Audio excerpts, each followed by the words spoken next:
Let us proceed with the first song.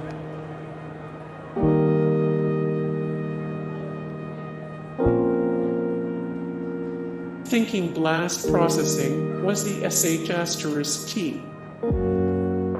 The 21st century is an era where 4K capable home consoles for under is considered yawn-inducing news, but you shouldn't forget that just a few short decades ago, everyone was waging flame wars over the power of blast processing and arguing the technical superiority of 16-bit systems over 8-bit systems. Did any of us actually know what bits were a measurement of? No. Was it still fun to fuss over and kick up arguments about cutting-edge pixel graphics? You bet. Fighting over Mario vs. Sonic. Back in the 90s, there were two camps. You were either a die-hard Nintendo fanboy who rocked Mario overalls or a loyal Sega cool kid who sported Sonic's racing sneakers. Any comment about one's superiority over the other was prone to destroy friendships. Which one mattered more, Green Hill or the Mushroom Kingdom? Were you the owner of a Sega Genesis or an SNES? Did you prefer raw speed or traditional platforming? These were the questions that haunted playgrounds worldwide back in the 90s. Getting new Mega Man games. Okay, let's just agree that Mega Man 9 and 10 don't count. Technically fine or otherwise, they are nostalgia-pandering rehashes. Only 90s gamers get the privilege of having lived through an era where the tough-as-nails blue bombers platformers were hot, new releases on the cutting edge of genre excellence. Mega Man games were one of the biggest reasons 90s releases earned such a rep for being super hard, as all of Mega Man's adventures were merciless gauntlets of trial and error that had you fearing every single enemy for their incomprehensible lethality. Seriously, Mega Man 3's Shadow Man boss fight gave lots of 90s gamers PTSD. Trading games with a friend. Another benefit of the 90s was that you could trade your games with your pals. A buddy just got the brand new Mega Man you were excited for. He could loan it to you in exchange for a game from your library. It was good old playground bargaining, a pastime of gaming that died with the advent of digital-only releases and DRM-infested software that publishers are so smitten with in the 21st century. Picking out a game from Blockbuster. Back in the 90s, there was a thing called a movie rental store where you could pay a little bit of cash to take home a movie or a video game for a few days. Think of it as taking software for a test drive. It was an awesome service that made Blockbuster, a now defunct business, once the heart and soul of a gamer's weekend. New games, sugary snacks, and unbridled excitement were always right around the corner when Blockbuster was on the day's itinerary. Fighting over has to be Player 2.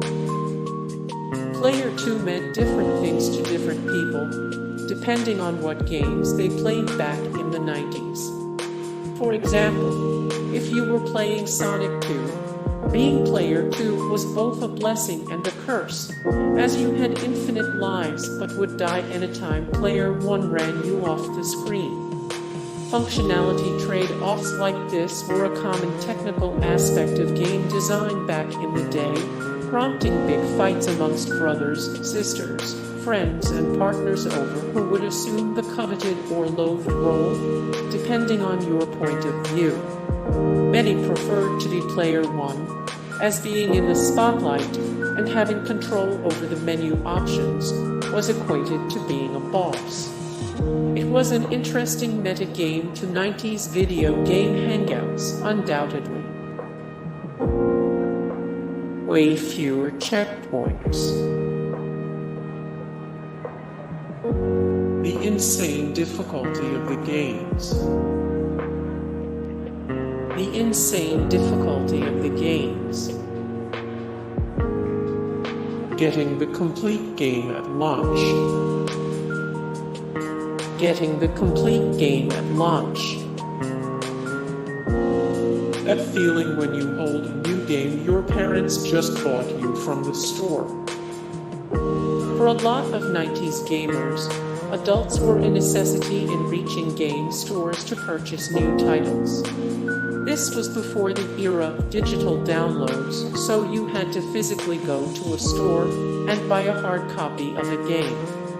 Then you got to feel the shiny case gripped tightly in your hands as you eagerly waited to put it in your console as you rode a car back home, building minutes, sometimes hours of anticipation, all leading up to that blissful moment when the new game finally appeared on your TV screen. Flipping through paper instruction booklets that are included with the cartridges. In the pre-internet era, video games would include a paper instruction booklet in the case.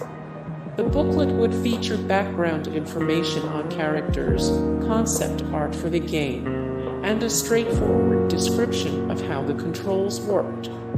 It was always fun to flip through the booklet and see pictures of what those 8-bit heroes on your screen were supposed to look like.